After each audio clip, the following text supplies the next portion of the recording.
Mr. Speaker, the Dean of the Diplomatic Corps.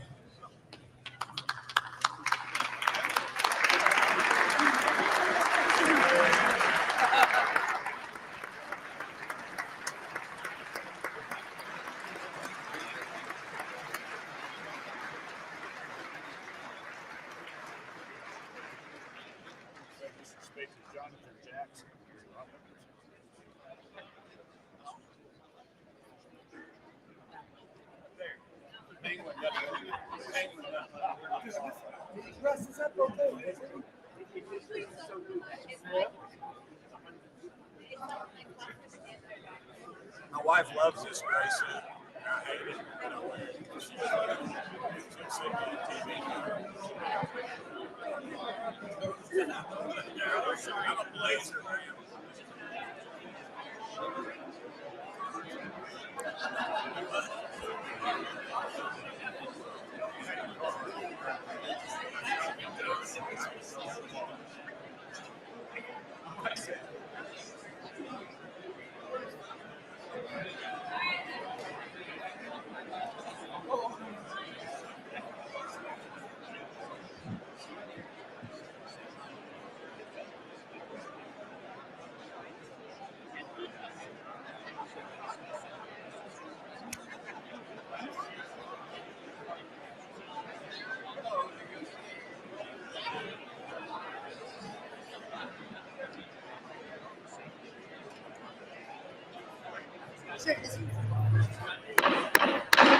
Mr. Speaker, the Chief Justice and Associate Justices of the United States Supreme Court.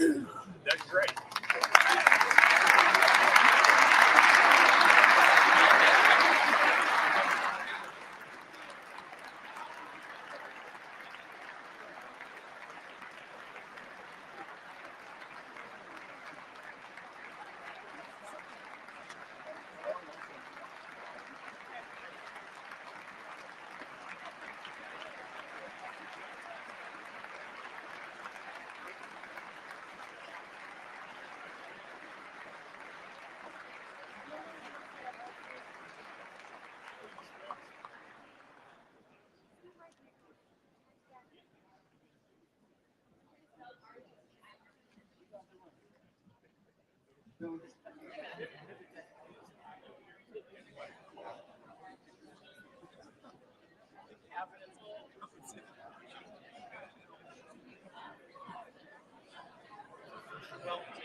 Mr. Speaker, the President's Cabinet.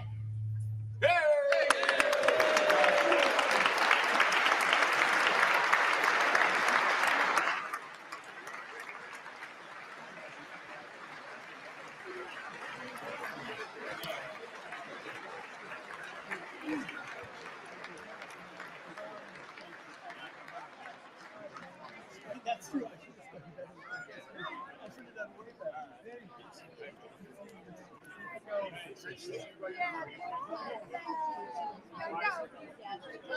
Secretary, can't wait to connect with you. We have so much fun.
Yes.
I know. What's going on?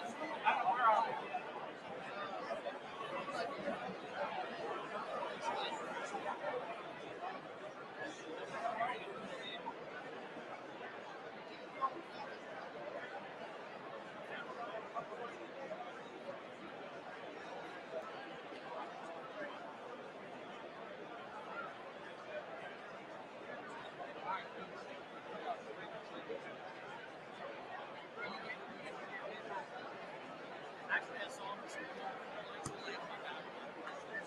It's like a 50-pound plate.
See that hat, Marjorie?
Yeah, they had him all night on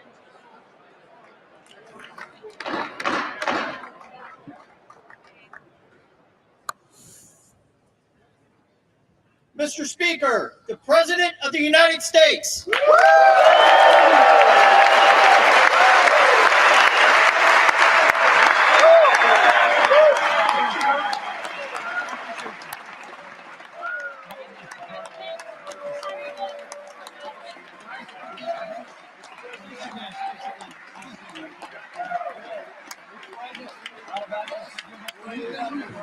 The only guy I wait for is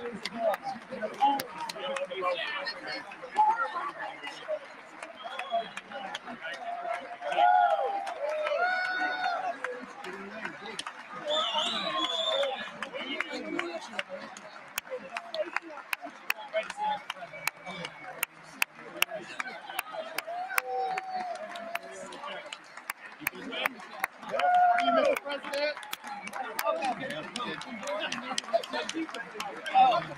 Terrible.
Thank you.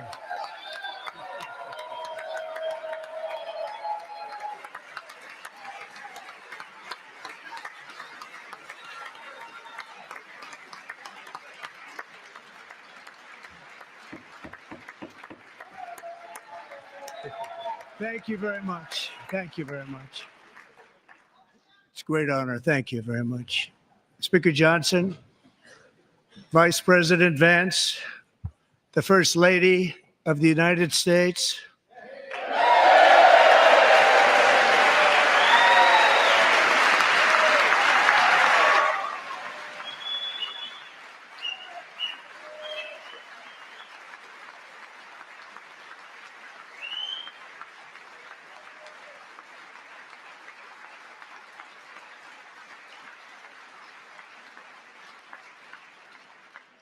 members of the United States Congress, thank you very much. And to my fellow citizens, America is back.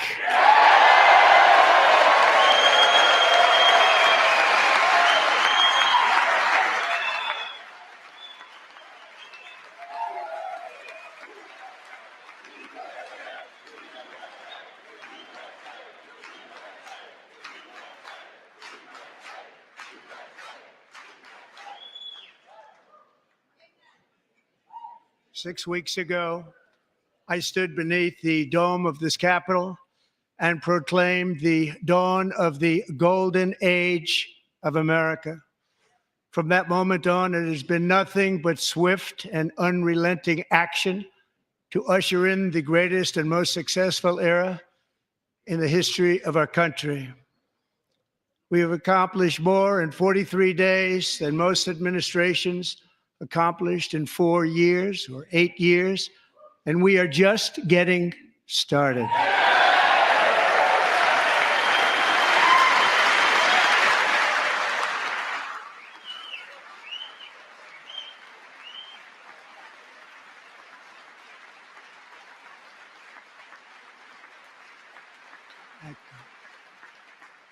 I return to this chamber tonight to report that America's momentum is back, our spirit is back, our pride is back, our confidence is back, and the American dream is surging bigger and better than ever before.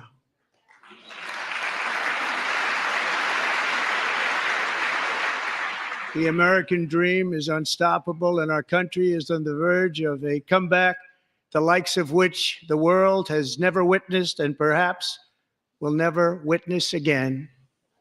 There's never been anything like it. The presidential election of November 5th was a mandate like has not been seen in many decades. We won all 7 swing states, giving us an electoral college victory of 312 votes.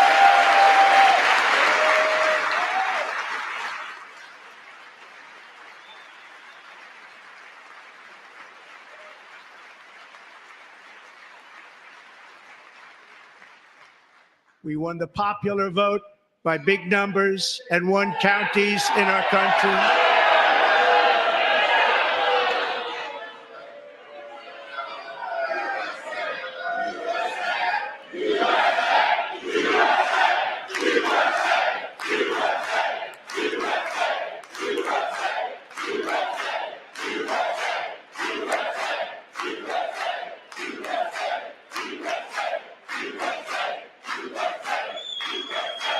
And won counties in our country, 2,700 to 525, on a map that reads almost completely red for Republican.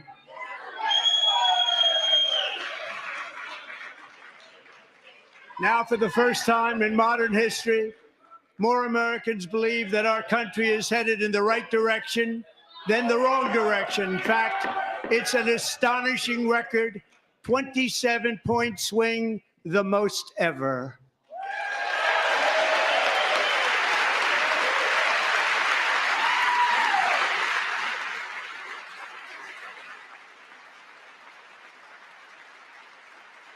Likewise, small business optimism saw its single largest one-month gain ever recorded, a 41-point jump.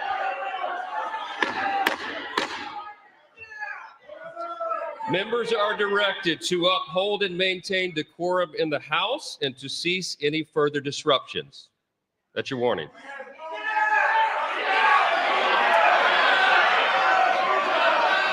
Members are engaging in willful and continuing breach of decorum, and the chair is prepared to direct the Sergeant at Arms to restore order to the joint session.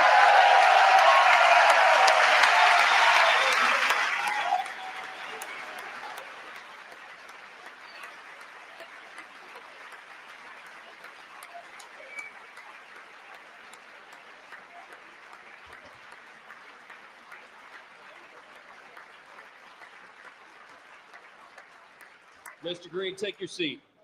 Take your seat, sir. Take your seat. Finding that members continue to engage in willful and concerted disruption of proper decorum, the chair now directs the Sergeant at Arms to restore order. Remove this gentleman from the chamber.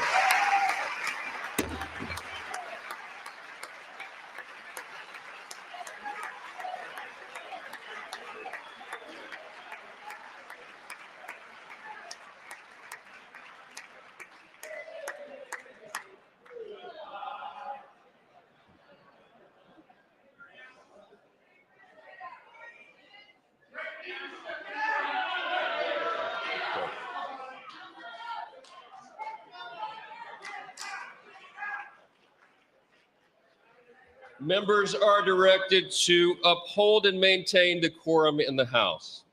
Mr. President, you continue. Thank you.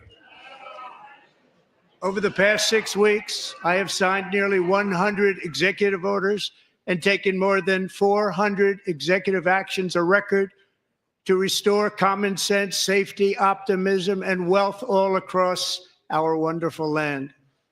The people elected me to do the job, and I'm doing it.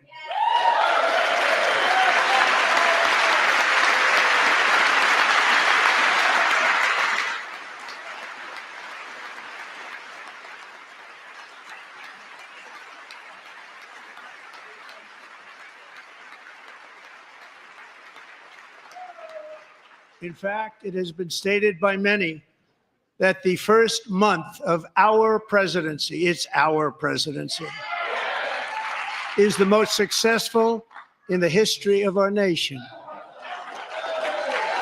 By many.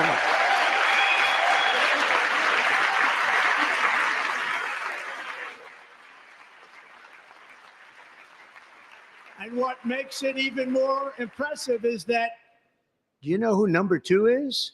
George Washington. How about that? How about that? I don't know about that list, but we'll take it.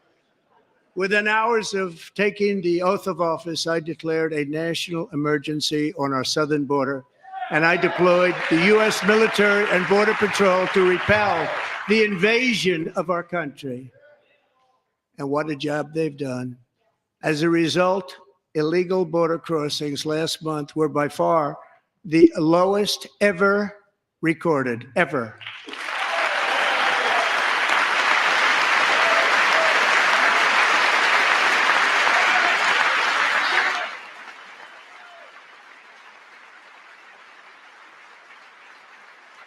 They heard my words and they chose not to come. Much easier that way. In comparison, under Joe Biden, the worst president in American history, there were hundreds of thousands of illegal crossings a month, and virtually all of them, including murderers, drug dealers, gang members, and people from mental institutions and insane asylums, were released into our country. Who would want to do that? This is my fifth such speech to Congress. And once again, I look at the Democrats in front of me, and I realize there is absolutely nothing I can say to make them happy or to make them stand or smile or applaud. Nothing I can do. I could find a cure to the most devastating disease, a disease that would wipe out entire nations, or announce the answers to the greatest economy in history, or the stoppage of crime to the lowest levels ever recorded.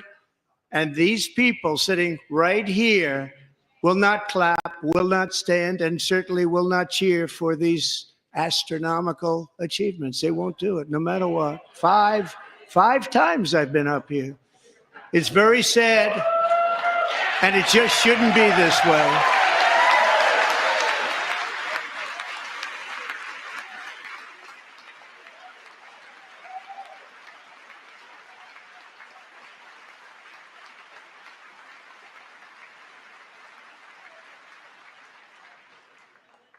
So Democrats sitting before me, for just this one night, why not join us in celebrating so many incredible wins for America?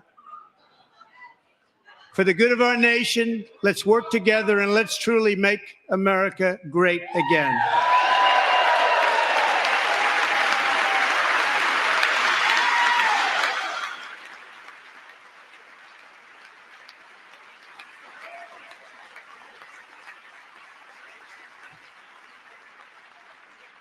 Every day, my administration is fighting to deliver the change America needs to bring a future that America deserves, and we're doing it. This is a time for big dreams and bold action. Upon taking office, I imposed an immediate freeze on all federal hiring, a freeze on all new federal regulations, and a freeze on all foreign aid.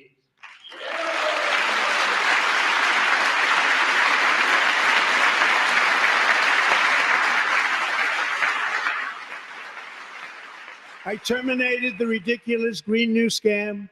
I withdrew from the unfair Paris Climate Accord, which was costing us trillions of dollars that other countries were not paying.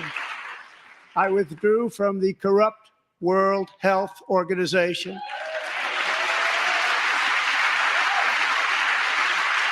And I also withdrew from the anti-American UN Human Rights Council.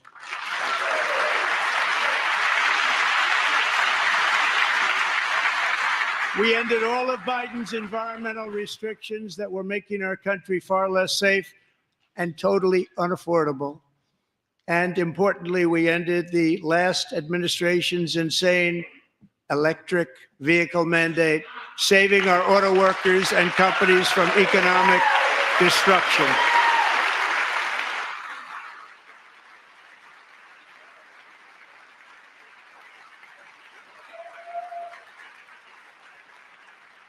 To unshackle our economy, I have directed that for every one new regulation, 10 old regulations must be eliminated, just like I did in my very successful first term.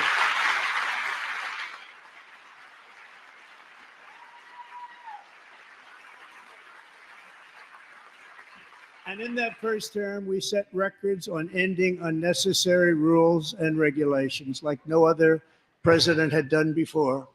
We ordered all federal workers to return to the office they will either show up for work in person or be removed from their job.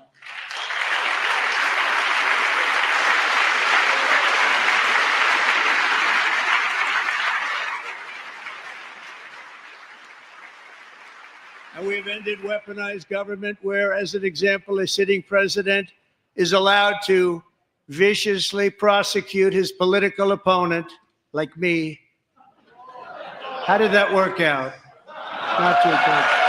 Not too good.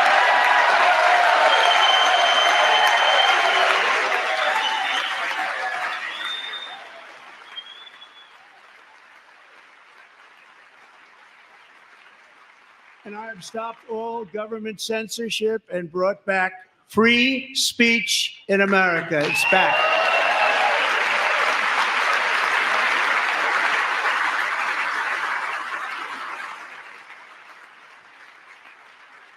And 2 days ago, I signed an order making English the official language of the United States of America.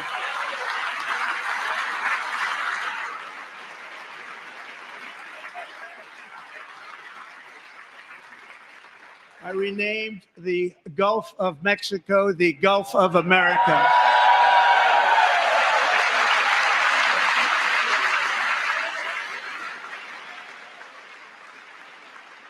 And likewise, I renamed, for a great president, William McKinley, Mount McKinley again. Beautiful Alaska. We love Alaska. We've ended the tyranny of so-called diversity, equity, and inclusion policies all across the entire federal government and indeed the private sector and our military. And our country will be woke no longer.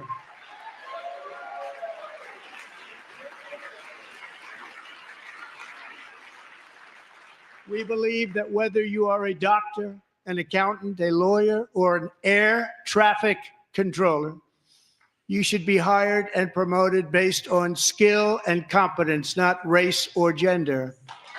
Very important.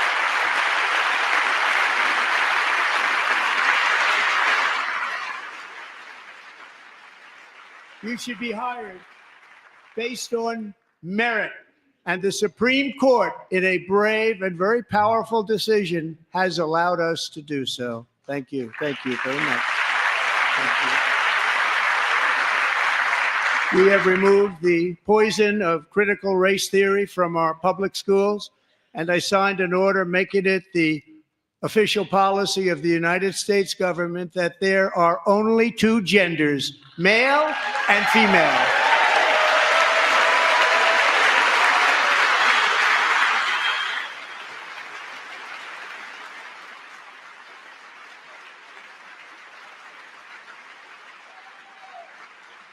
I also signed an executive order to ban men from playing in women's sports.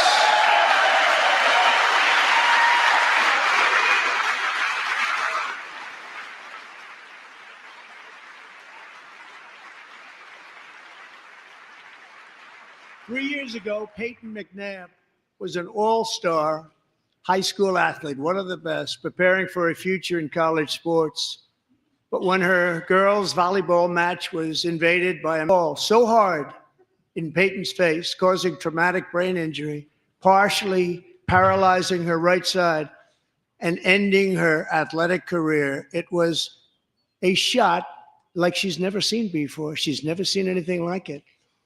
Peyton is here tonight in the gallery, and Peyton, from now on, schools will kick the men off the girls' team, or they will lose all federal funding.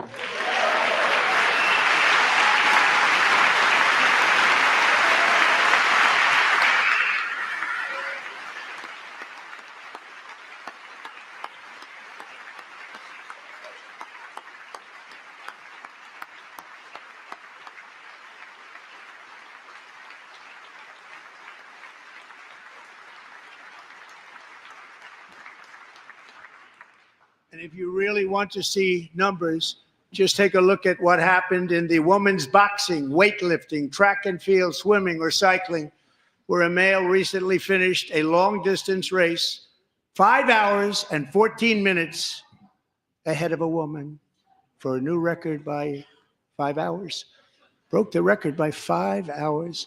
It's demeaning for women, and it's very bad for our country. We're not going to put up with it any longer.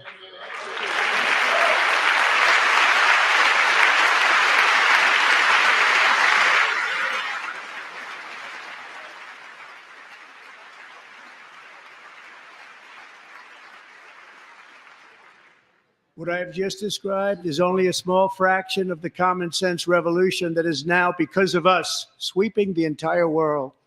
Common sense has become a common theme, and we will never go back. Never going to let that happen.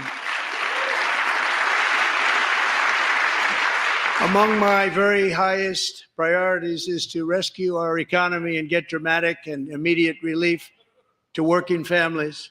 As you know, we inherited from the last administration an economic catastrophe and an inflation nightmare. Their policies drove up energy prices, pushed up grocery costs, and drove the necessities of life out of reach for millions and millions of Americans. They've never had anything like it. We suffered the worst inflation in 48 years, but perhaps even in the history of our country. They're not sure. As president, I'm fighting every day to reverse this damage and make America affordable again.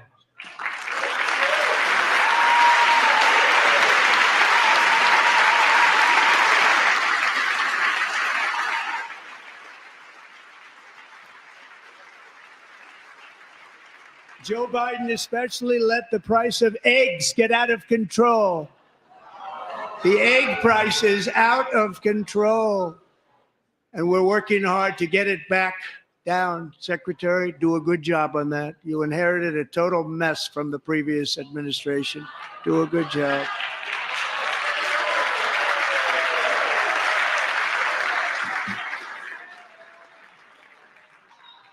A major focus of our fight to defeat inflation is rapidly reducing the cost of energy. The previous administration cut the number of new oil and gas leases by 95%, slowed pipeline construction to a halt, and closed more than 100 power plants. We are opening up many of those power plants right now.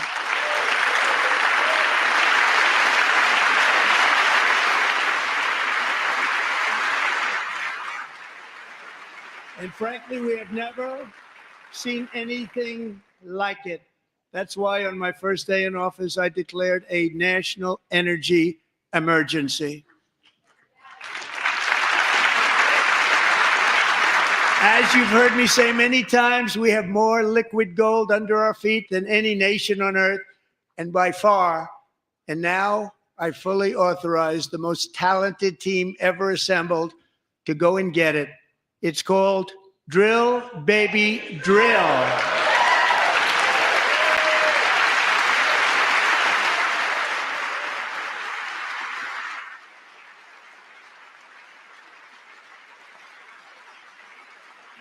My administration is also working on a gigantic natural gas pipeline in Alaska, among the largest in the world, where Japan, South Korea, and other nations want to be our partner with investments of trillions of dollars each. There's never been anything like that one. It will be truly spectacular. It's all set to go. The permitting is gotten. And later this week, I will also take historic action to dramatically expand production of critical minerals and rare earths here in the USA.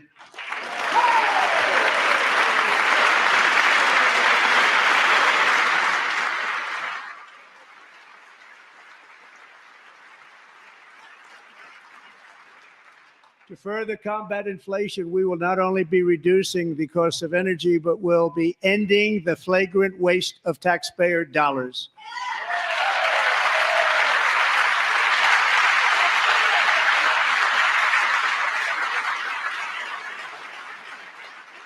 And to that end, I have created the brand new Department of Government Efficiency, DOGE.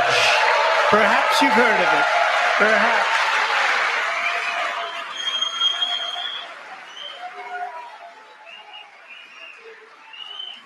Which is headed by Elon Musk, who is in the gallery tonight.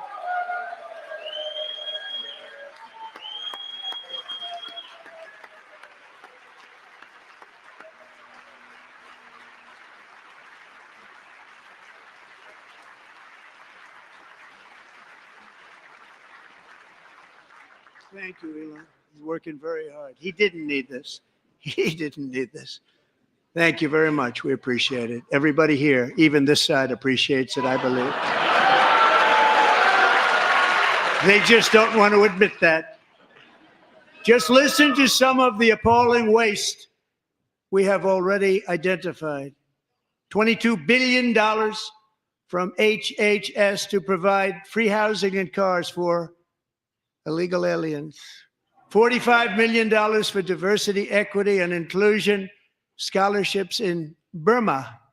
$40 million to improve the social and economic inclusion of sedentary migrants. Nobody knows what that is. $8 million to promote LGBTQI+ in the African nation of Lesotho, which nobody has ever heard of. $60 million for indigenous peoples and Afro-Colombian empowerment in Central America. $60 million. $8 million for making mice transgender. This is real. $32 million for a left-wing propaganda operation in Moldova. $10 million for male circumcision in Mozambique. $20 million for the Arab Sesame Street in the Middle East. It's a program. $20 million for a program. $1.9 billion to recently created Decarbonization of Homes Committee, headed up, and we know she's involved. Just at the last moment, the money was passed over by a woman named Stacey Abrams. Have you ever heard of her? A $3.5 million consulting contract for lavish fish monitoring. $1.5 million for voter confidence in Liberia. $14 million for social cohesion in Mali. $59 million for illegal alien hotel rooms in New York City.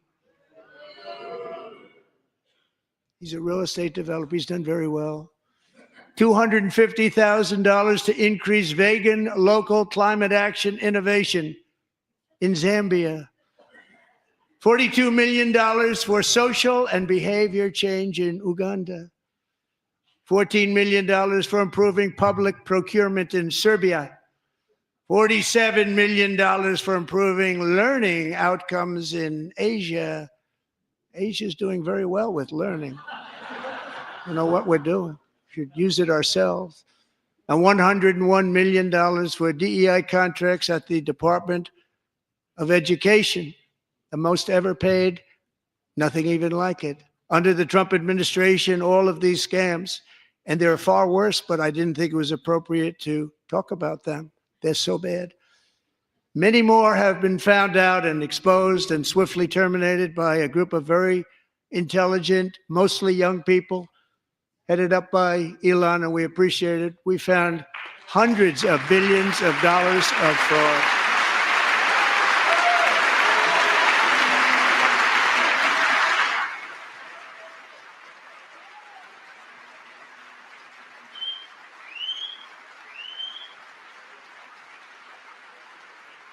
And we've taken back the money and reduced our debt to fight inflation and other things.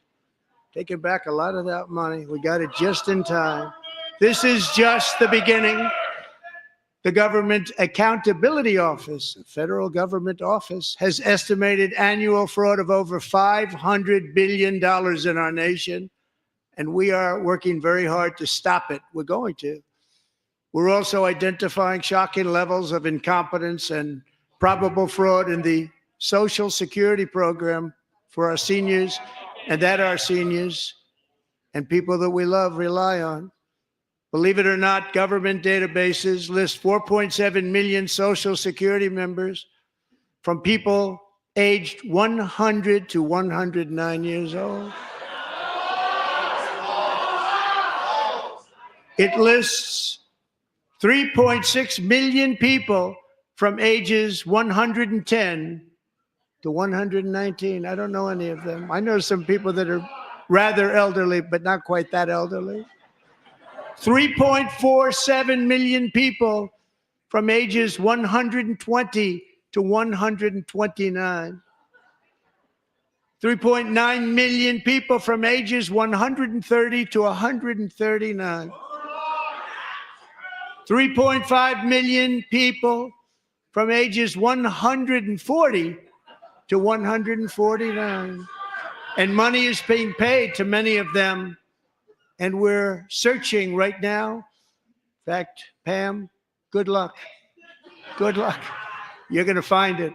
But a lot of money is paid out to people because it just keeps getting paid and nobody does. And it really hurts Social Security and hurts our country. 1.3 million people from ages 150 to 159, and over 130,000 people, according to the Social Security databases, are age over 160 years old. We have a healthier country than I thought, Bobby.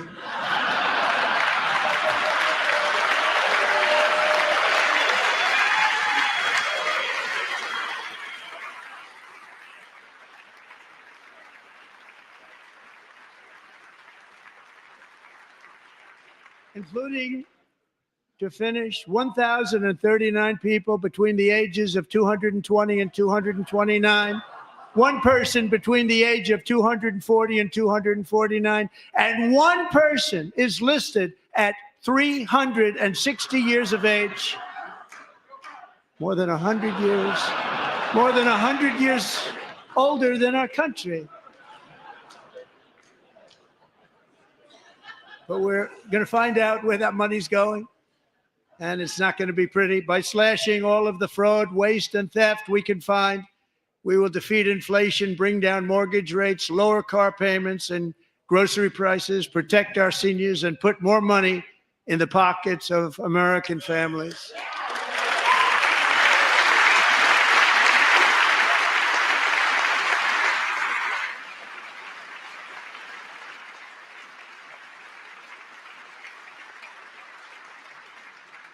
And today, interest rates took a beautiful drop, big, beautiful drop. It's about time. And in the near future, I want to do what has not been done in 24 years, balance the federal budget. We're going to balance it.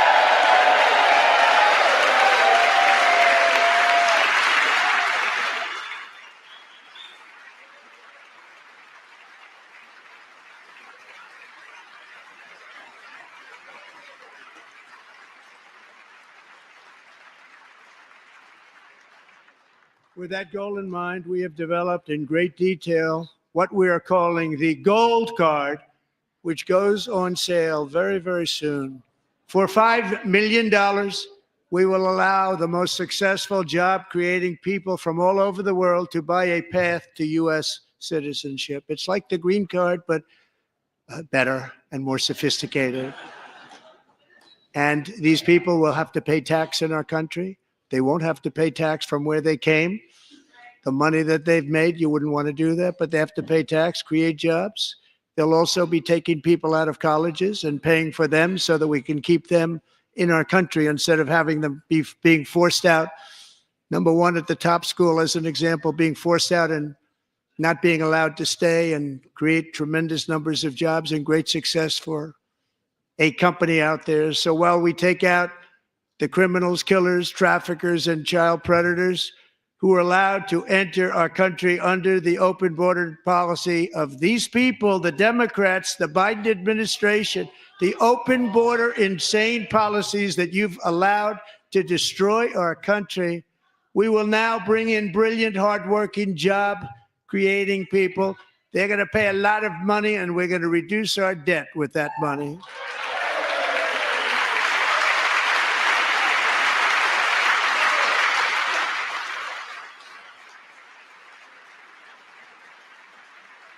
Americans have given us a mandate for bold and profound change. For nearly 100 years, the federal bureaucracy has grown until it has crushed our freedoms, ballooned our deficits, and held back America's potential in every possible way. The nation founded by pioneers and risk takers now drowns under millions and millions of pages of regulations and debt. Approvals that should take 10 days to get instead take 10 years, 15 years, and even 20 years before you're rejected. Meanwhile, we have hundreds of thousands of federal workers who have not been showing up to work. My administration will reclaim power from this unaccountable bureaucracy, and we will restore true democracy to America again.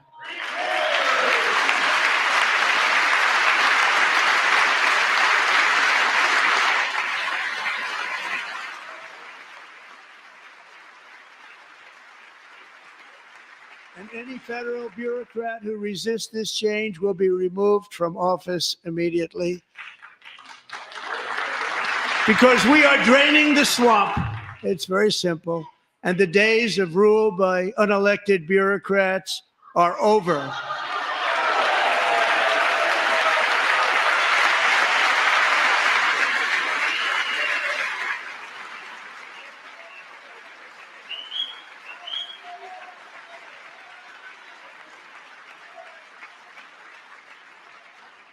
And the next phase of our plan to deliver the greatest economy in history is for this Congress to pass tax cuts for everybody. They're in there. They're waiting for you to vote.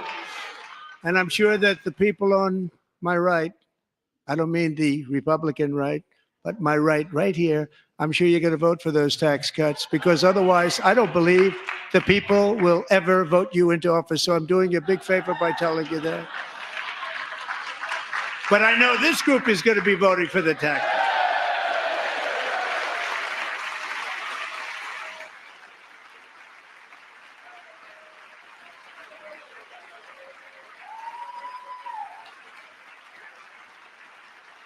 Thank you.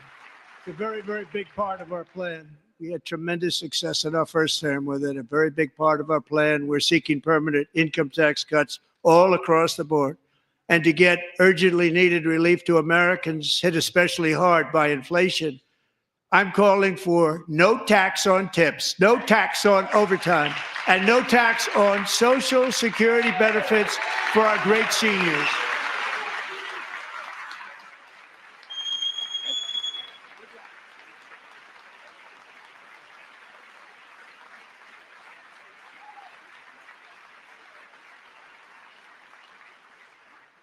And I also want to make interest payments on car loans tax deductible, but only if the car is made in America.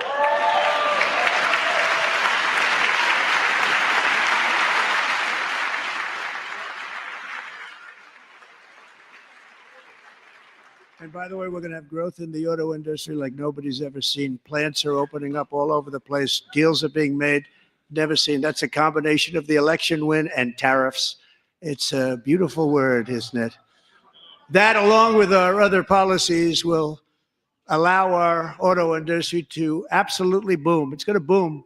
Spoke to the majors today, all three, the top people, and they're so excited. In fact, already numerous car companies have announced that they will be building massive automobile plants in America, with Honda just announcing a new plant in Indiana, one of the largest anywhere in the world.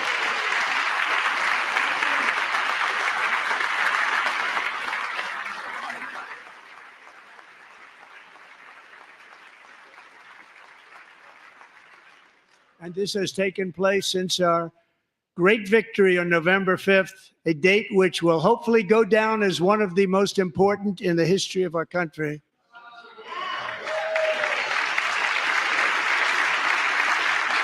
In addition, as part of our tax cuts, we want to cut taxes on domestic production and all manufacturing.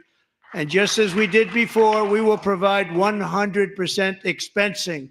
It will be retroactive to January 20th, 2025.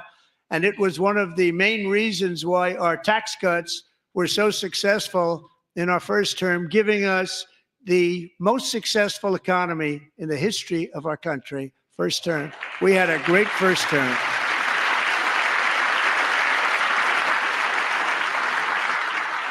If you don't make your product in America, however, under the Trump administration, you will pay a tariff, and in some cases, a rather large one. Other countries have used tariffs against us for decades, and now it's our turn to start using them against those other countries. On average, the European Union, China, Brazil, India, Mexico, and Canada, have you heard of them? And countless other nations charge us tremendously higher tariffs than we charge them. It's very unfair. India charges us auto tariffs higher than 100%. China's average tariff on our products is twice what we charge them.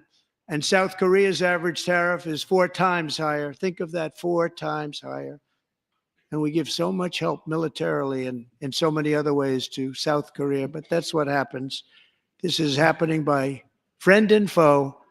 This system is not fair to the United States and never was. And so on April 2nd, I wanted to make it April 1st, but I didn't want to be accused of April Fool's Day. That's not, just one day was cost us a lot of money. But we're going to do it in April. I'm a very superstitious person. April 2nd, reciprocal tariffs kick in. And whatever they tariff us, other countries, we will tariff them. That's reciprocal, back and forth. Whatever they tax us, we will tax them. If they do non-monetary tariffs to keep us out of their market, then we will do non-monetary barriers to keep them out of our market. There's a lot of that, too. They don't even allow us in their market. We will take in trillions and trillions of dollars and create jobs like we have never seen before. I did it with China, and I did it with others, and the Biden administration couldn't do anything about it because there was so much money they couldn't do anything about it. We have been ripped off for decades by nearly every country on earth, and we will not let that happen any longer.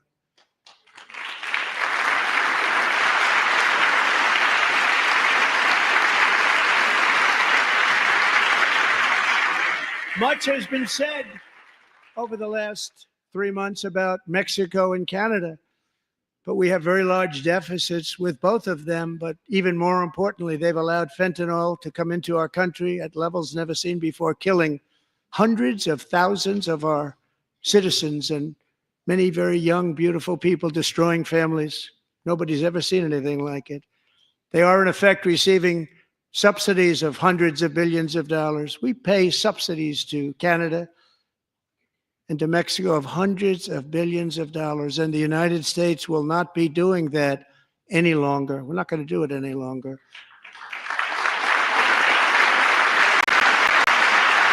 Thanks to our America First policies we're putting into place, we have had $1.7 trillion of new investment in America in just the past few weeks. The combination of the election and our economic policies that people of SoftBank, one of the most brilliant anywhere in the world, announced a $200 billion investment. OpenAI and Oracle, Larry Ellison, announced $500 billion investment, which they wouldn't have done if Kamala had won. Apple announced $500 billion investment. Tim Cook called me. He said, I cannot spend it fast enough. It's going to be much higher than that, I believe.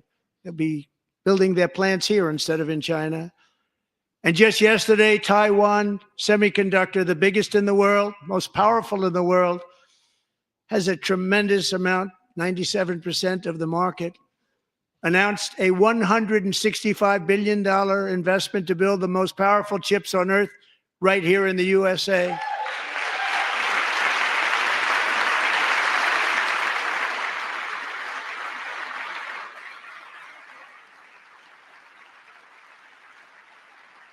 And we're not giving them any money. Your CHIPS Act is a horrible horrible thing. We give hundreds of billions of dollars, and it doesn't mean a thing. They take our money and they don't spend it. All that meant to them, we're giving them no money. All that was important to them was they didn't want to pay the tariffs, so they came and they're building, and many other companies are coming. We don't have to give them money. We just want to protect our businesses and our people, and they will come because they won't have to pay tariffs if they build in America. So it's very amazing. You should get rid of the CHIP Act, and whatever's left over, Mr. Speaker, you should use it to reduce debt or any other reason you want to.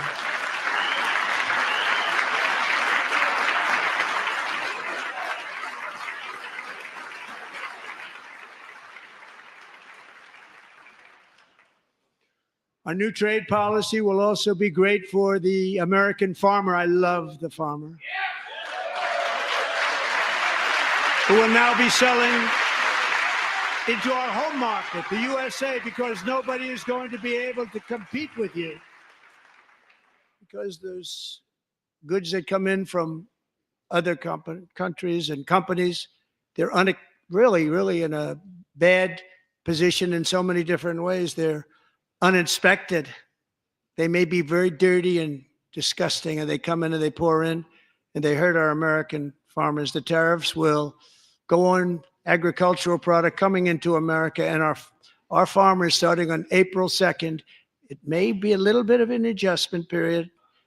We had that before when I made the deal with China, $50 billion of purchases, and I said, just bear with me, and they did. They did. Probably have to bear with me again, and this will be even better. That was great. The problem with it was that Biden didn't enforce it. He didn't enforce it. $50 billion of purchases, and we were doing great, but Biden did not enforce it, and it hurt our farmers. But our farmers are going to have a field day right now. So to our farmers, have a lot of fun. I love you too. I love you too. It's all going to happen.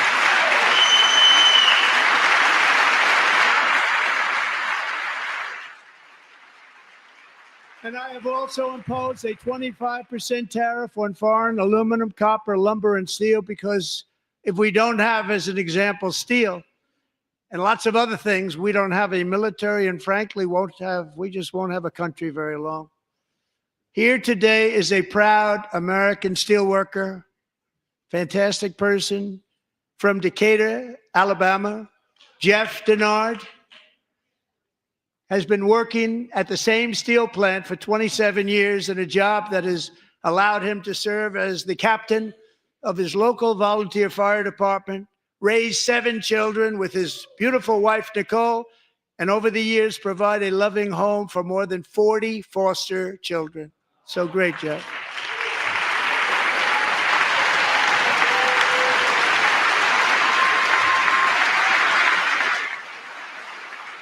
Thank you, Jeff. Thank you, Jeff.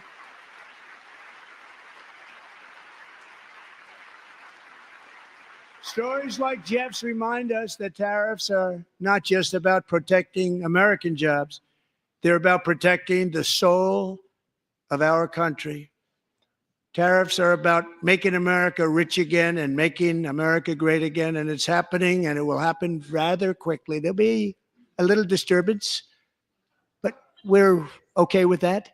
It won't be much. No, you're not. Oh. And look where Biden took us, very low, the lowest we've ever been. Jeff, I want to thank you very much. And I also want to recognize another person who has devoted herself to foster care community. She works so hard on it. A very loving person, our magnificent First Lady of the United States.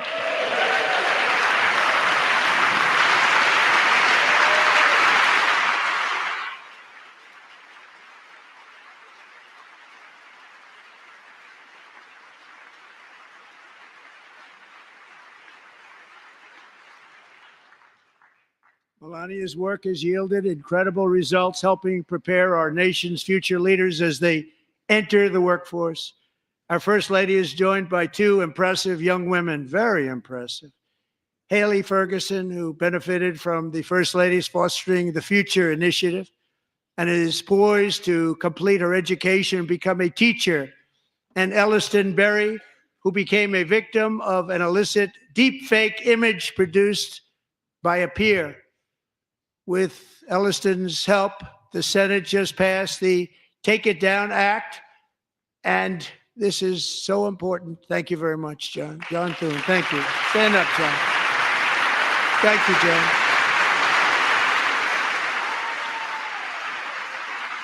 Thank you all very much.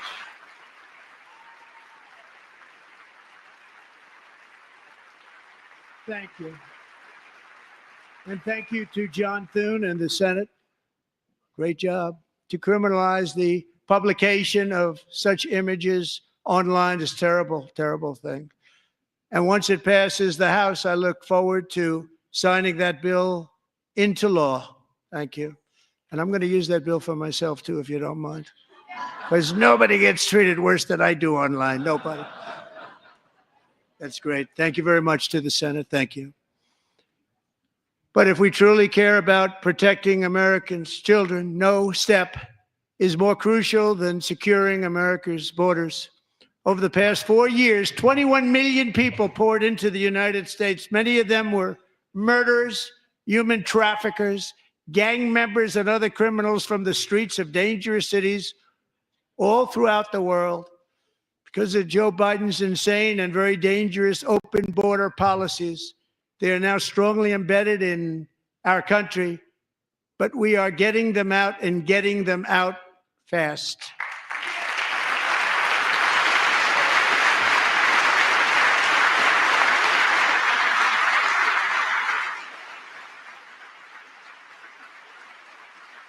And I want to thank Tom Homan and Christy. I want to thank you and Paul of Border Patrol. I want to thank you. What a job they've all done. Everybody, Border Patrol, ICE, law enforcement in general is incredible. We have to take care of our law enforcement. Have to.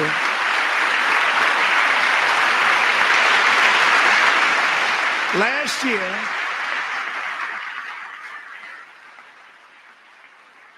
a brilliant 22-year-old nursing student named Laken Riley, the best in her class, admired by everybody, went out for a jog on the campus of the University of Georgia. That morning, Laken was viciously attacked, assaulted, beaten, brutalized, and horrifically murdered. Laken was stolen from us by a savage illegal alien gang member who was arrested while trespassing across Biden's open southern border and then set loose into the United States under the heartless policies of that failed administration. It was indeed a failed administration. He had then been arrested and released in a Democrat-run sanctuary city, a disaster, before ending the life of this beautiful young angel. With us this evening are Laken's beloved mother, Allison, and her sister, Lauren.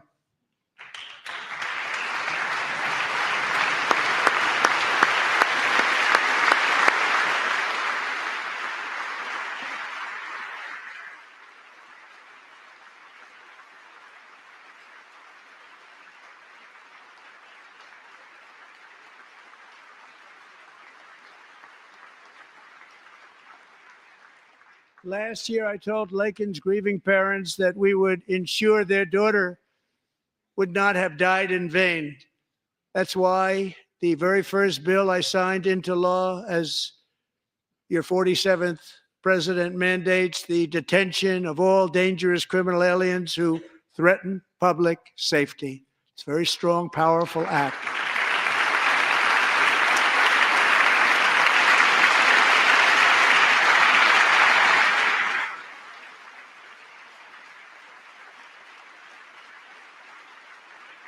It's called the Laken-Riley Act. So Allison and Lauren, America will never, ever forget our beautiful Laken Hope Riley.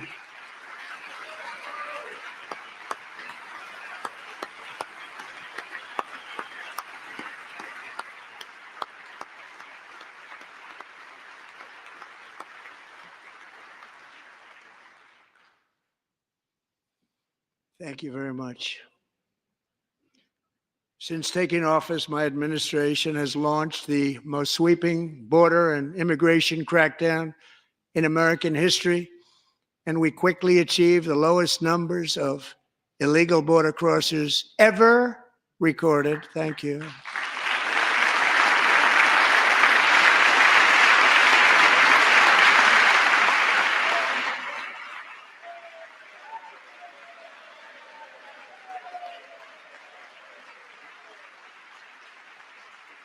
The media and our friends in the Democrat Party kept saying we needed new legislation. We must have legislation to secure the border.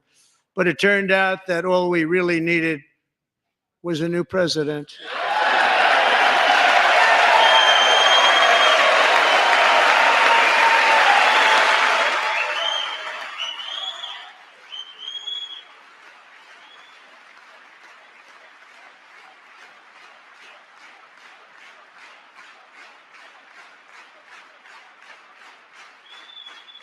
Thank you. Joe Biden didn't just open our borders, he flew illegal aliens over them to overwhelm our schools, hospitals, and communities throughout the country. Entire towns like Aurora, Colorado, and Springfield, Ohio, buckled under the weight of the migrant occupation and corruption like nobody's ever seen before. Beautiful towns destroyed. Now, just as I promised in my inaugural address, we are achieving the great liberation of America.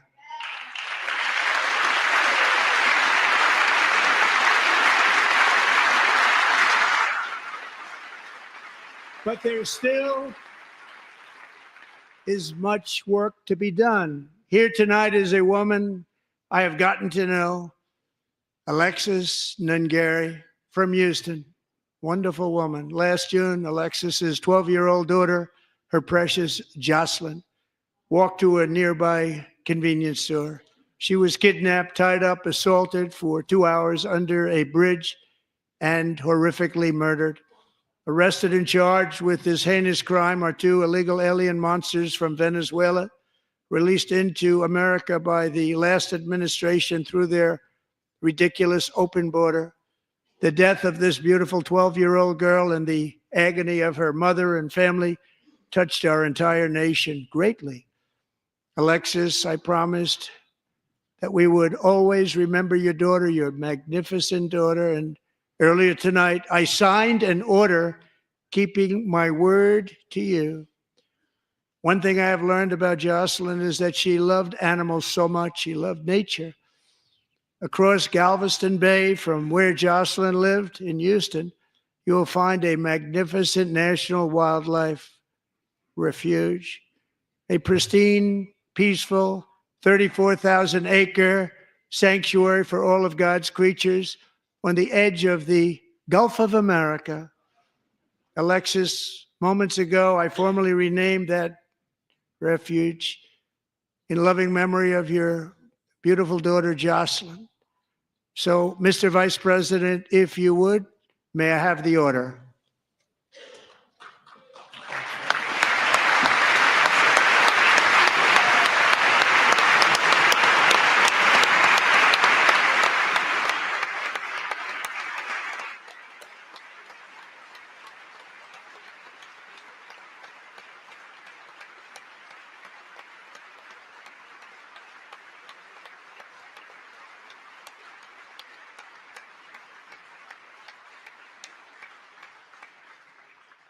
Thank you very much. All 3 savages charged with Jocelyn and Lakin's murders were members of the Venezuelan prison gang, the toughest gang, they say, in the world, known as Tren de Aragua. 2 weeks ago, I officially designated this gang, along with MS-13 and the bloodthirsty Mexican drug cartels, as foreign terrorist organizations.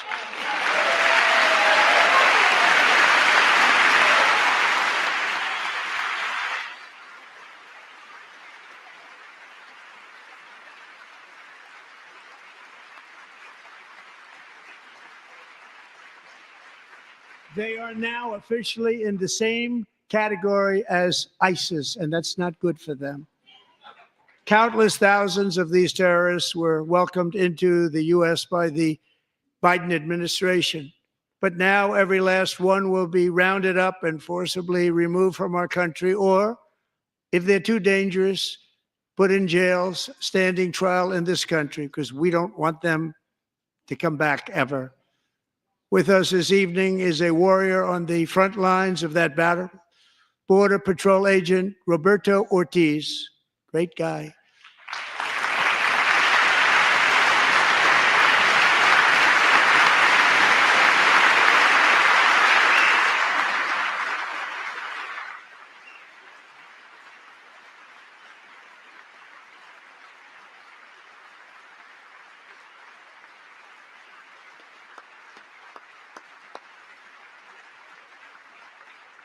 In January, Roberto and another agent were patrolling by the Rio Grande near an area known as Cartel Island. Doesn't sound too nice to me.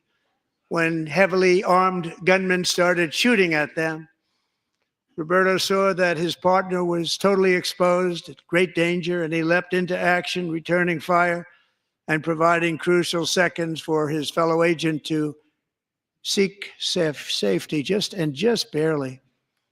I have some of the prints of that event, and it was not good. Agent Ortiz, we salute you for your great courage and for your line of fire that you took and for the bravery that you showed. We honor you, and we will always honor you. Thank you, Roberto, very much.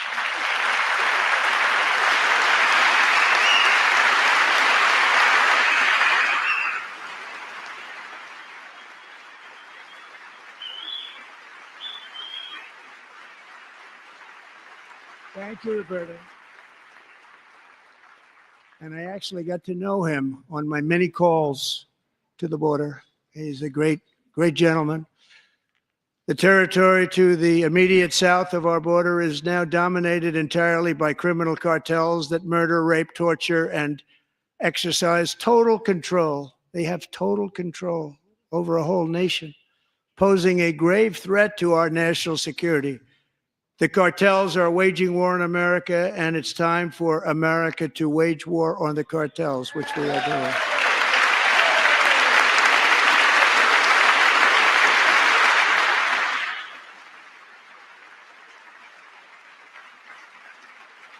Five nights ago, Mexican authorities, because of our tariff policies being imposed on them, think of this, handed over to us 29 of the biggest cartel leaders in their country. That has never happened before. They want to make us happy.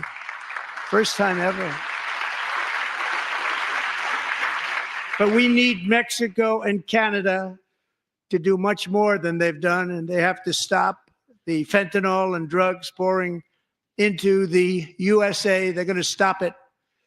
I have sent Congress a detailed funding request laying out exactly how we will eliminate these threats to protect our homeland and complete the largest deportation operation in American history, larger even than current record holder President Dwight D. Eisenhower, a moderate man, but someone who believed very strongly in borders.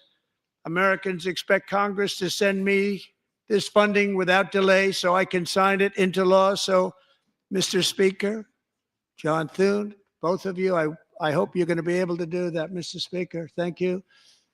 Mr. Leader, thank you. Thank you very much. And let's get it to me. I'll sign it so fast, you won't even believe it.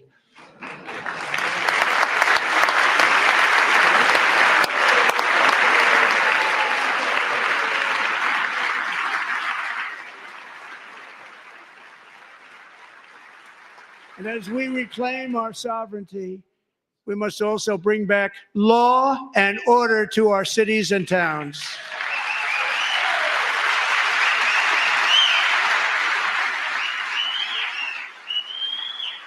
In recent years, our justice system has been turned upside down by radical left lunatics.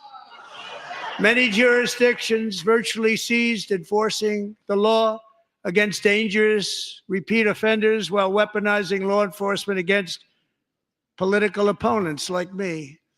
My administration has acted swiftly and decisively to restore fair, equal, and impartial justice under the constitutional rule of law, starting at the FBI and the DOJ. Pam, good luck. Cash, wherever you may be, good luck. Good luck. Pam Bondi, good luck. So important. Going to do a great job. Cash, thank you. Thank you, Cash.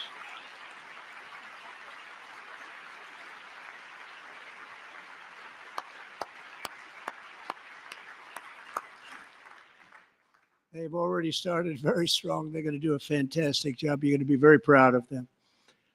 We're also once again giving our police officers the support, protection, and respect they so dearly deserve. They have to get it. They have such a hard, dangerous job, but we're going to make it less dangerous. The problem is the bad guys don't respect the law, but they're starting to respect it, and they soon will respect it. This also includes our great fire departments throughout the country. Our firemen and women are unbelievable people, and I will never forget them. And besides that, they voted for me in record numbers, so I have no choice.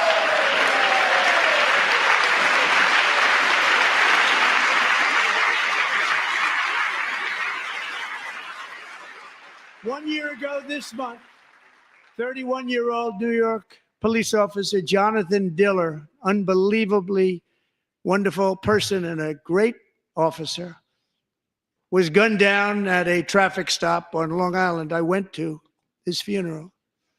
The vicious criminal charged with his murder had 21 prior arrests, and they were rough arrests, too. He was a real bad one.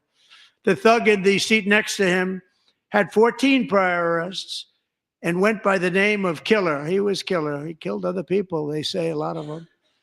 I attended Officer Diller's service, and when I met his wife and one-year-old son, Ryan, it was very inspirational, actually. His widow's name is Stephanie, and she is here tonight. Stephanie, thank you very much, Stephanie. Thank you very much.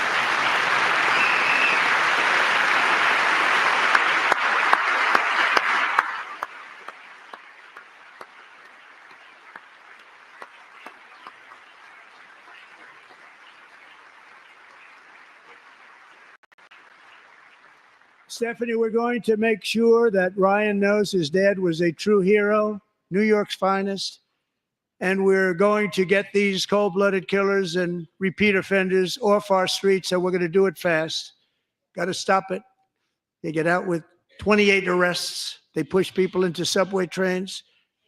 They hit people over the head, back of the head with baseball bats. We got to get them out of here. I've already signed an executive order requiring a mandatory death penalty for anyone who murders a police officer. And tonight I'm asking Congress to pass that policy into permanent law.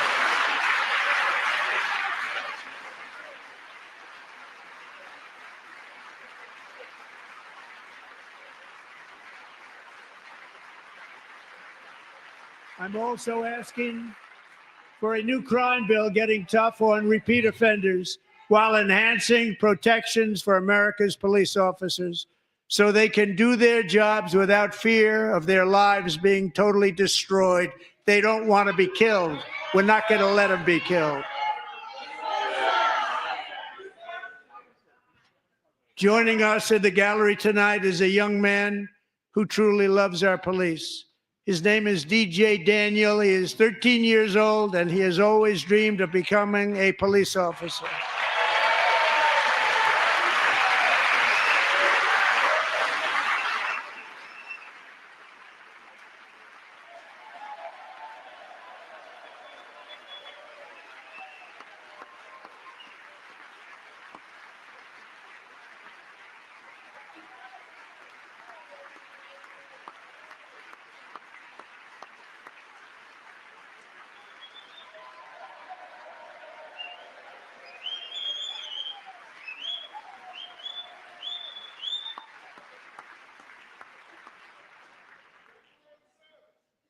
But in 2018, DJ was diagnosed with brain cancer.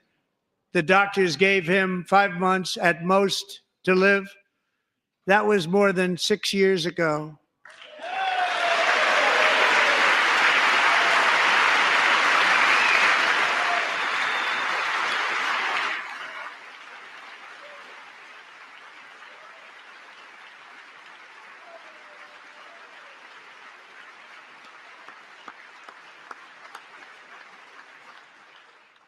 Since that time, DJ and his dad have been on a quest to make his dream come true, and DJ has been sworn in as an honorary law enforcement officer, actually a number of times. The police love him, the police departments love him.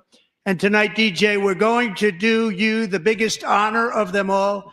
I am asking our new Secret Service Director, Sean Curran, to officially make you an agent of the United States Secret Service.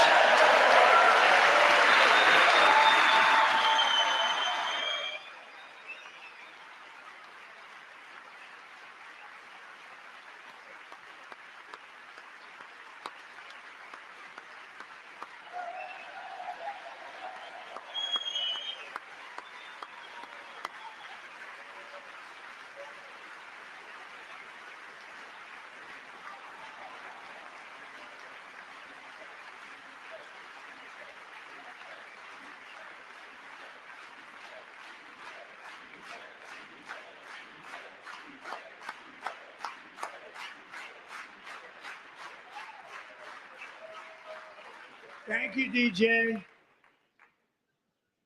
DJ's doctors believe his cancer likely came from a chemical he was exposed to when he was younger. Since 1975, rates of child cancer have increased by more than 40%. Reversing this trend is one of the top priorities for our new presidential commission to make America healthy again, chaired by our new Secretary of Health and Human Services, Robert F. Kennedy, Jr.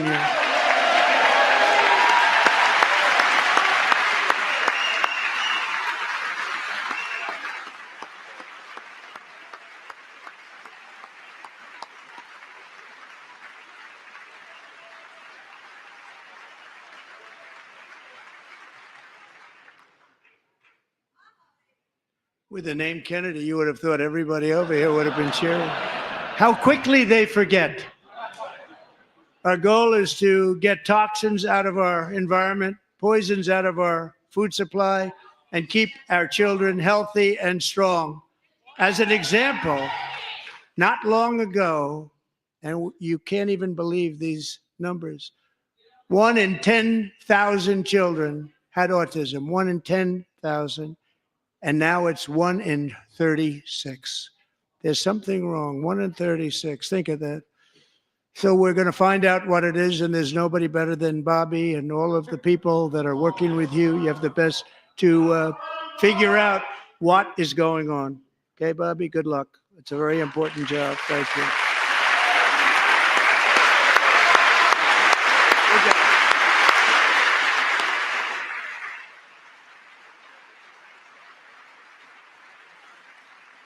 Thank you. My administration is also working to protect our children from toxic ideologies in our schools. A few years ago, January Littlejohn and her husband discovered that their daughter's school had secretly socially transitioned their 13-year-old little girl. Teachers and administrators conspired to deceive January and her husband while encouraging her daughter to use a new name and pronouns. They, them pronoun, actually, all without telling January, who is here tonight and is now a courageous advocate against this form of child abuse. January, thank you. Thank you. Thank you very much.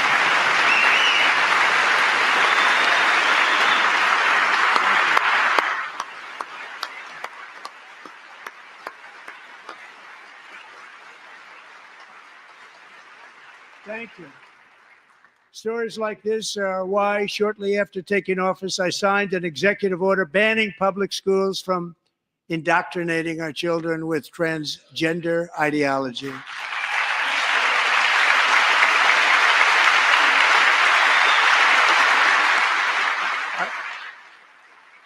I also signed an order to cut off all taxpayer funding to any institution that engages in the sexual mutilation of our youth.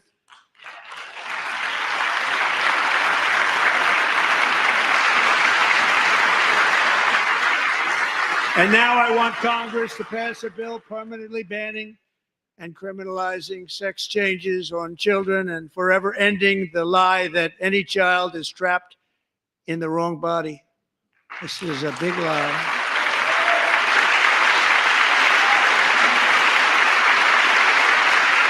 And our message to every child in America is that you are perfect exactly the way God made you.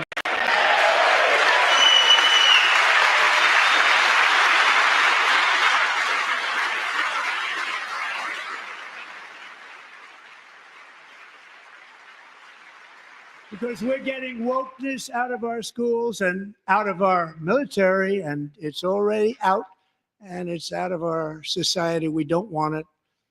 Wokeness is trouble. Wokeness is bad. It's gone. It's gone. And we feel so much better for it, don't we? Don't we feel better? Our service members won't be activists and ideologues. They will be fighters and warriors. They will fight for our country. And Pete, congratulations. Secretary of Defense, congratulations.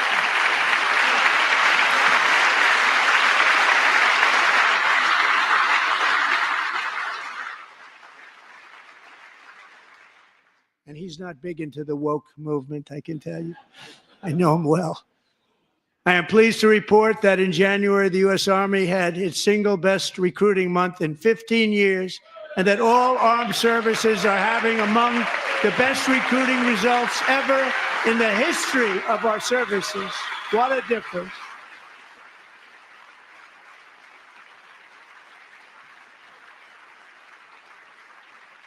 And you know, it was just a few months ago where the results were exactly the opposite. We couldn't recruit anywhere. We couldn't recruit. Now we're having the best results just about that we've ever had. What a tremendous turnaround. It's really a beautiful thing to see. People love our country again. It's very simple. They love our country and they love being in our military again. So it's a great thing. And thank you very much. Great job. Thank you.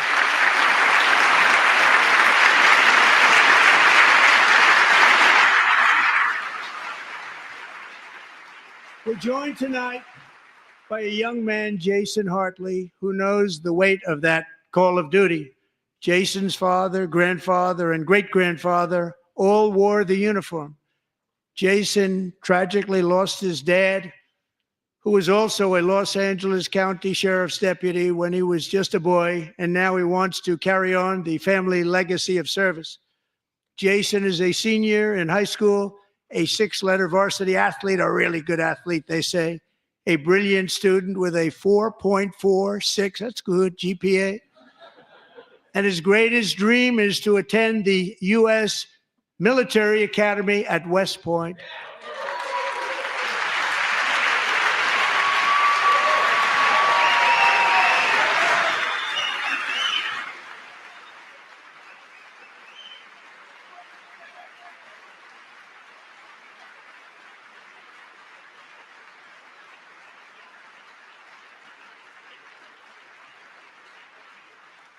And Jason, that's a very big deal getting in. That's a hard one to get into. But I'm pleased to inform you that your application has been accepted. You will soon be joining the Corps of Cadets.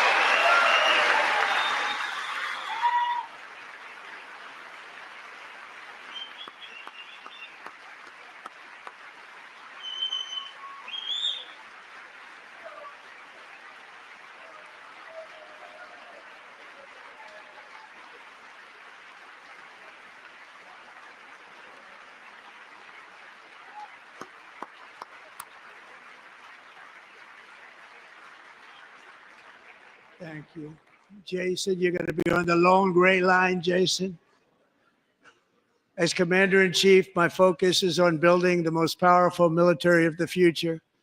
As a first step, I'm asking Congress to fund a state-of-the-art Golden Dome missile defense shield to protect our homeland, all made in the USA.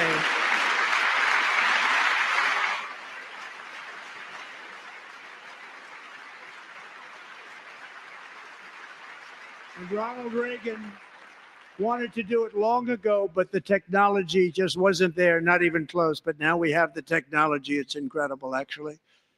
And other places they have it. Israel has it.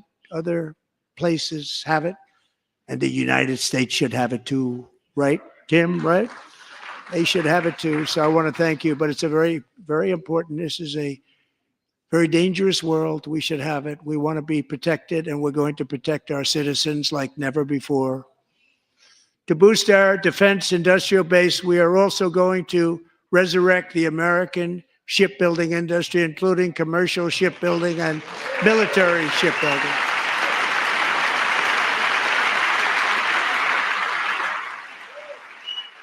And for that purpose, I am announcing tonight that we will create a new Office of Shipbuilding in the White House and offer special tax incentives to bring this industry home to America where it belongs. We used to make so many ships.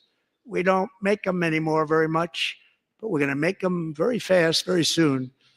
It will have a huge impact. To further enhance our national security, my administration will be reclaiming the Panama Canal, and we've already started doing it.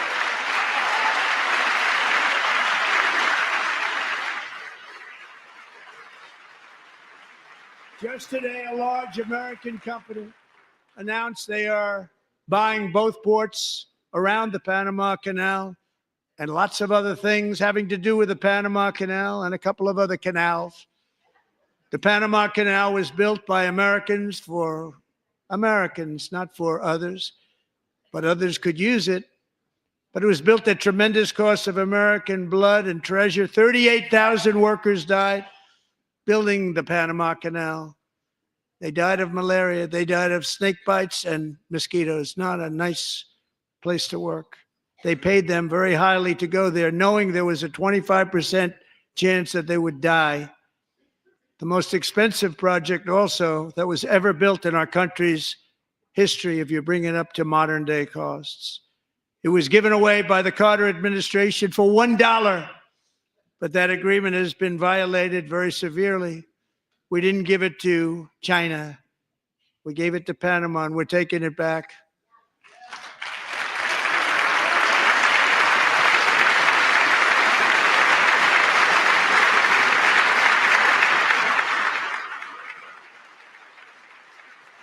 And we have Marco Rubio in charge. Good luck, Marco. Now, we know who to blame if anything goes wrong. Marco's been amazing, and he's going to do a great job. Think of it. He got 100 votes. You know, he was approved with actually 99, but the 100th was this gentleman, and I feel very certain. So let's assume he got 100 votes, and I'm either very, very happy about that or I'm very concerned about it. But he's already proven. I mean, he's a great gentleman. He's respected by everybody, and we appreciate you voting for Marco. He's going to do a fantastic job. Thank you. Thank you. He's doing a great job. Great job. And I also have a message tonight for the incredible people of Greenland. We strongly support your right to determine your own future. And if you choose, we welcome you into the United States of America. We need Greenland for national security and even international security, and we're working with everybody involved to try and get it. But we need it really for international world security, and I think we're going to get it. One way or the other, we're going to get it. We will keep you safe. We will make you rich, and together we will take Greenland to heights like you have never thought possible before. It's a very small population, but very, very large piece of land and very, very important for military security. America is once again standing strong against the forces of radical Islamic terrorism. 3.5 years ago, ISIS terrorists killed 13 American service members and countless others in the Abbey Gate bombing during the disastrous and incompetent withdrawal from Afghanistan. Not that they were withdrawing, it was the way they withdrew. Perhaps the most embarrassing moment in the history of our country. Tonight, I am pleased to announce that we have just apprehended the top terrorist responsible for that atrocity, and he is right now on his way here to face the swift sword of American justice.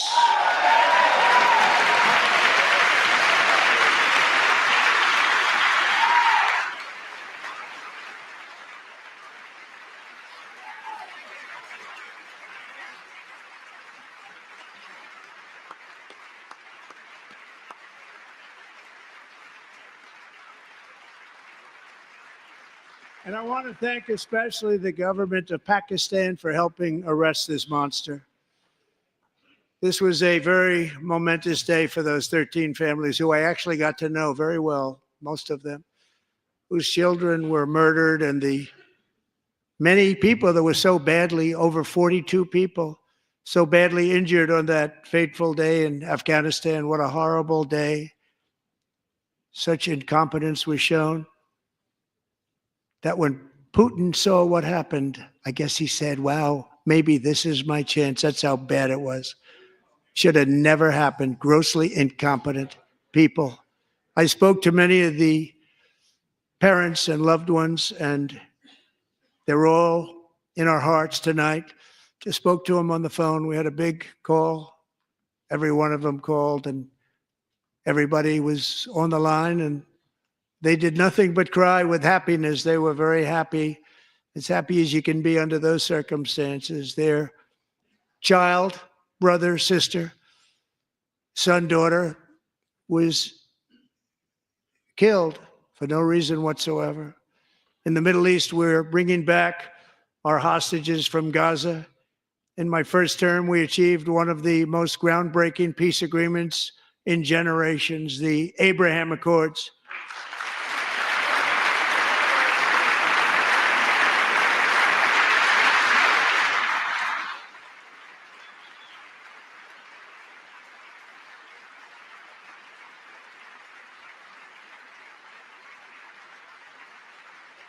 And now we're going to build on that foundation to create a more peaceful and prosperous future for the entire region. A lot of things are happening in the Middle East. People haven't been talking about that so much lately with everything going on with Ukraine and Russia. But a lot of things are happening in the Middle East. It's a rough neighborhood, actually. I'm also working tirelessly to end the savage conflict in Ukraine. Millions of Ukrainians and Russians have been needlessly killed or wounded in this horrific and brutal conflict with no end in sight. The United States has sent hundreds of billions of dollars to support Ukraine's defense with no security, with no anything.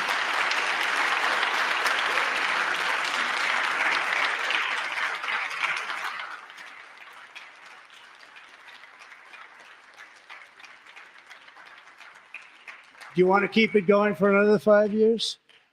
Yeah, you would say Pocahontas says yes.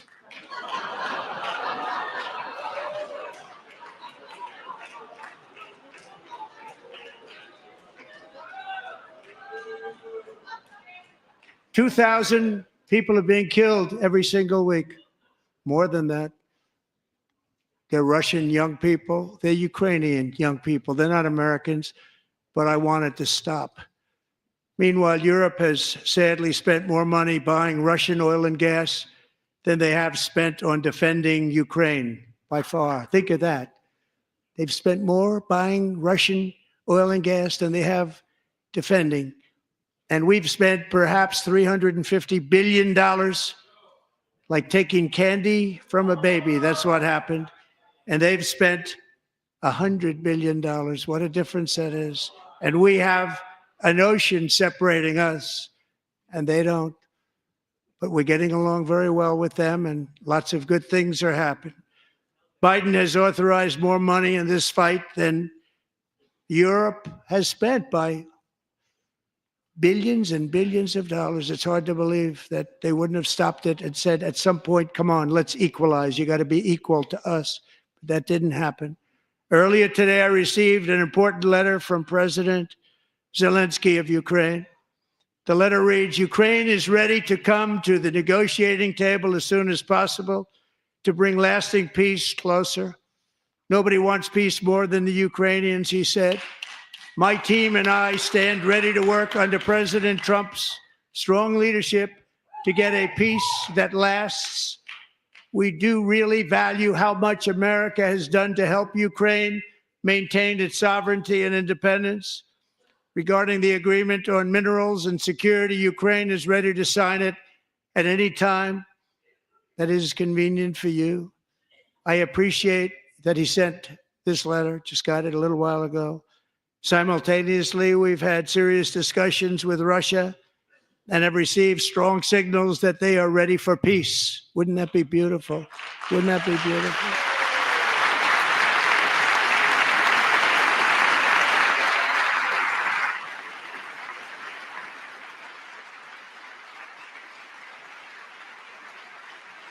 Wouldn't that be beautiful?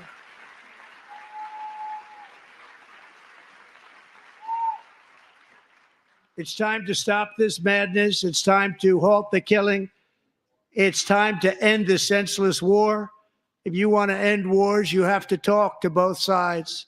Nearly 4 years ago, amid rising tensions, a history teacher named Mark Fogel was detained in Russia and sentenced to 14 years in a penal colony. Rough stuff. The previous administration barely lifted a finger to help him. They knew he was innocent, but they had no idea where to begin. But last summer, I promised his 95-year-old mother, Malphine, that we would bring her boy safely back home. After 22 days in office, I did just that, and they are here tonight.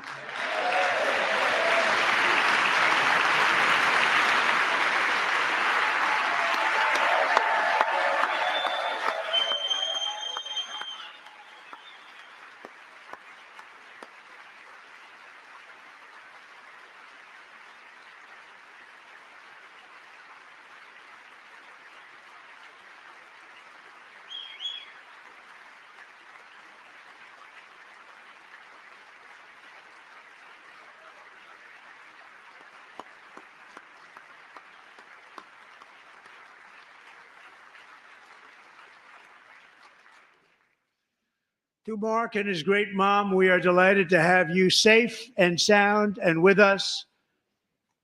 As fate would have it, Mark Fogel was born in a small rural town in Butler, Pennsylvania. Have you heard of it? Where his mother has lived for the past 78 years. I just happened to go there last July 13th for a rally. That was not pleasant. And that is where I met his beautiful mom right before I walked onto that stage. And I told her I would not forget what she said about her son. And I never did I? Never forgot. Less than 10 minutes later, at that same rally, gunfire rang out, and a sick and deranged assassin unloaded 8 bullets from his sniper's perch into a crowd of many thousands of people. My life was saved by a fraction of an inch, but some were not so lucky. Corey Comparator was a firefighter, a veteran, a Christian, a husband, a devoted father, and above all, a protector. When the sound of gunshots pierced the air, it was a horrible sound. Corey knew instantly what it was and what to do. He threw himself on top of his wife and daughters and shielded them from the bullets with his own body. Corey was hit really hard. You know the story from there. He sacrificed his life to save theirs. 2 others, very fine people, were also seriously hit. But thankfully, with the help of 2 great country doctors, we thought they were gone and they were saved. So those doctors had great talent. We're joined by Corey's wife, Helen, who was his high school sweetheart, and their two beloved daughters, Allison and Kaylee. Thank you.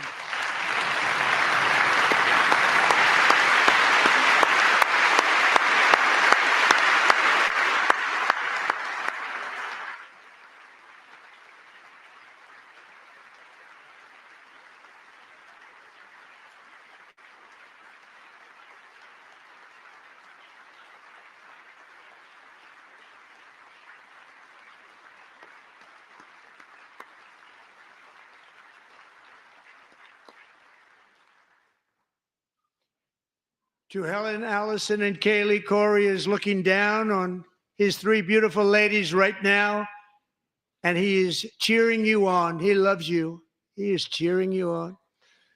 Corey was taken from us much too soon, but his destiny was to leave us all with a shining example of the selfless devotion of a true American patriot.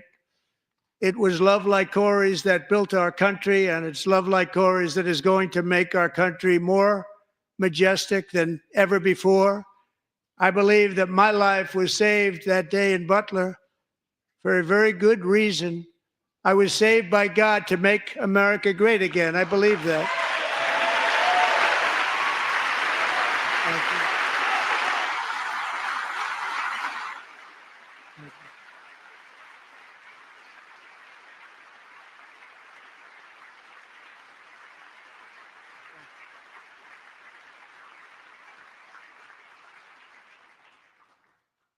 Thank you very much. From the patriots of Lexington and Concord to the heroes of Gettysburg and Normandy, from the warriors who crossed the Delaware to the trailblazers who climbed the Rockies, and from the legends who soared at Kitty Hawk to the astronauts who touched the moon, Americans have always been the people who defied all odds, transcended all dangers, made the most extraordinary sacrifices, and did whatever it took to defend our children, our country, and our freedom. And as we have seen in this chamber tonight, that same strength, faith, love, and spirit is still alive and thriving in the hearts of the American people. Despite the best efforts of those who would try to censor us, silence us, break us, destroy us, Americans are today a proud, free, sovereign, and independent nation that will always be free, and we will fight for it till death. We will never let anything happen to our beloved country, because we are a country of doers, dreamers, fighters, and survivors.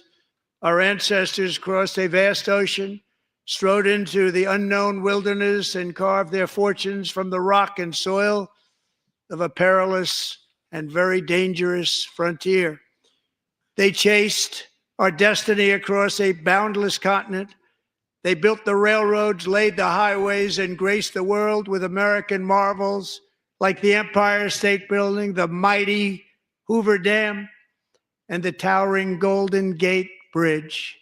They lit the world with electricity, broke free of the force of gravity, fired up the engines of American industry, vanquished the communists, fascists, and Marxists all over the world, and gave us countless modern wonders sculptured out of iron, glass, and steel.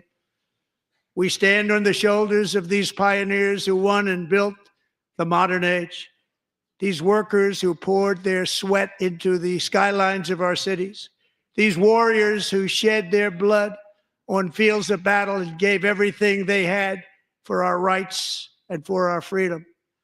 Now it is our time to take up the righteous cause of American liberty. And it is our turn to take America's destiny into our own hands and begin the most thrilling days in the history of our country. This will be our greatest era. With God's help, over the next 4 years, we are going to lead this nation even higher, and we are going to forge the freest, most advanced, most dynamic, and most dominant civilization ever to exist on the face of this earth. We are going to create the highest quality of life, build the safest and wealthiest and healthiest and most vital communities anywhere in the world. We are going to conquer the vast frontiers of science, and we are going to lead humanity into space and plant the American flag on the planet Mars and even far beyond.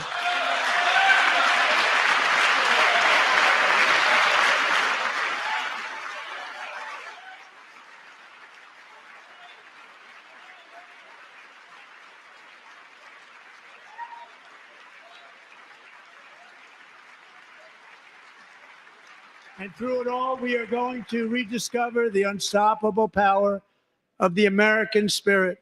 And we are going to renew unlimited promise of the American dream. Every single day, we will stand up and we will fight, fight, fight for the country our citizens believe in and for the country our people deserve.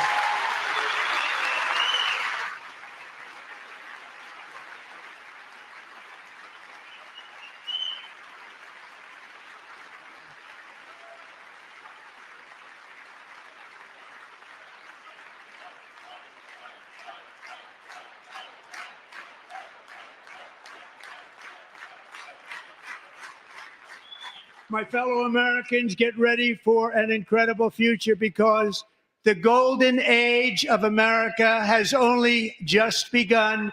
It will be like nothing that has ever been seen before. Thank you, God bless you, and God bless America.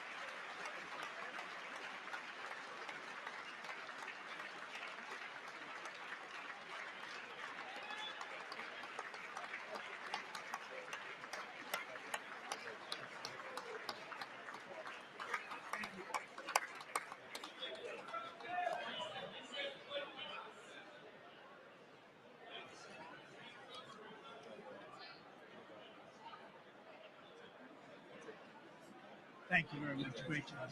Thank you. Great honor. Thank you. Thank you. Get this place going, all right? Thank you. It's a great honor. Thank you.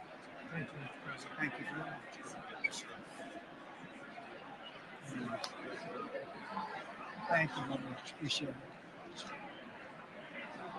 Thank you. I see you teaching young people to love America. Well, I'm trying to. Great guy. Thank you.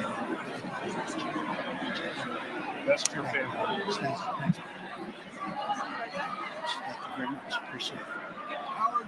Thank you again. Thank you again. Won't forget. So good. Yeah, it's good. So good, sir. Thank you. It's terrific, Mr. Really good. It's really outstanding. Thank you. Thank you. Yes, sir. Thank you. Good job, Mr. President. Thanks. Thank We you. got you. Great. Mr. President, one of your best speeches. Thanks again, Mr. President. Thank you, Mr. President. Thanks for the phone call last night, too. Thank you. Absolutely. You know that. Thank you. I'll do this. Give me the information. I'm not going to get you. Sorry. Thank you, everybody. Great speeches. Great speeches. Best speech ever. Yes. Good, good, good. Congratulations. Good job.